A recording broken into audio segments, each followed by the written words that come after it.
Asian cup বাছাই গুরুত্বপূর্ণ ম্যাচের আগে আত্মবিশ্বাসের তুঙ্গে রয়েছে জামাল ভুঁইয়ার দল। সিঙ্গাপুরের তুলনায় সব দিক থেকে এগিয়ে বাংলাদেশ। মার্কেট ভ্যালু, ঘরের মাঠ এবং শক্তি সবই বাংলাদেশের পক্ষে। বাংলাদেশ বনাম সিঙ্গাপুরের এশিয়ান কাপ বাছাই পর্বের এক বড় ম্যাচ। মাঠে লড়াই শুরু হওয়ার আগে মানসিক দিক থেকে অনেকটা এগিয়ে বাংলাদেশ, কারণ দলে যুক্ত হয়েছেন ইংলিশ প্রিমিয়ার লিগের মিডফিল্ডার হামজা চৌধুরী।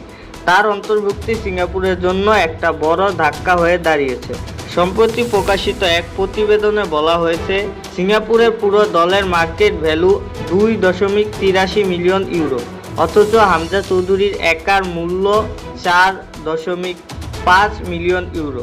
বাংলাদেশ দলের মোট মার্কেট ভ্যালু এখন 7.78 মিলিয়ন ইউরো, যা সিঙ্গাপুরের তুলনায় প্রায় 3 গুণ বেশি। মিডফিল্ডে পার্থক্যটা সবচেয়ে চোখে পড়ার মতো। হামজার উপস্থিতি বাংলাদেশকে 6 গুণ এগিয়ে রেখেছে। 10 জুন জাতীয় স্টেডিয়ামে হতে যাওয়া এই ম্যাচটি শুধু পয়েন্ট টেবিলের হিসাব নয়, বরং বাংলাদেশের ফুটবল ইতিহাসে একটি গুরুত্বপূর্ণ মুহূর্ত হয়ে উঠতে পারে।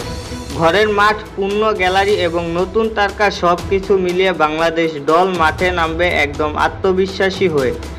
যদিও ফিফা র্যাঙ্কিংয়ে সিঙ্গাপুর কিছুটা এগিয়ে, তাদের অবস্থান 162 এবং বাংলাদেশের অবস্থান 183তম স্থান। তবে সাম্প্রতিক ফর্ম, মাঠের শক্তি এবং স্কোয়াডের মান বিবেচনায় বাংলাদেশ ফেভারিট। বিশেষ করে হামজা চৌধুরীর অন্তর্ভুক্তি দলটিকে অন্য এক উচ্চতায় নিয়ে গেছে।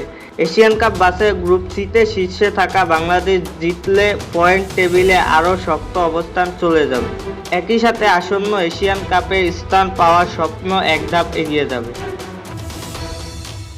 ফুটবল নিয়ে আমাদের আজকের আপডেট এই পর্যন্তই ছিল। আমাদের চ্যানেল থেকে নিয়মিত ফুটবল সম্পর্কে আপডেট পেতে চ্যানেলটি সাবস্ক্রাইব করো। ধন্যবাদ।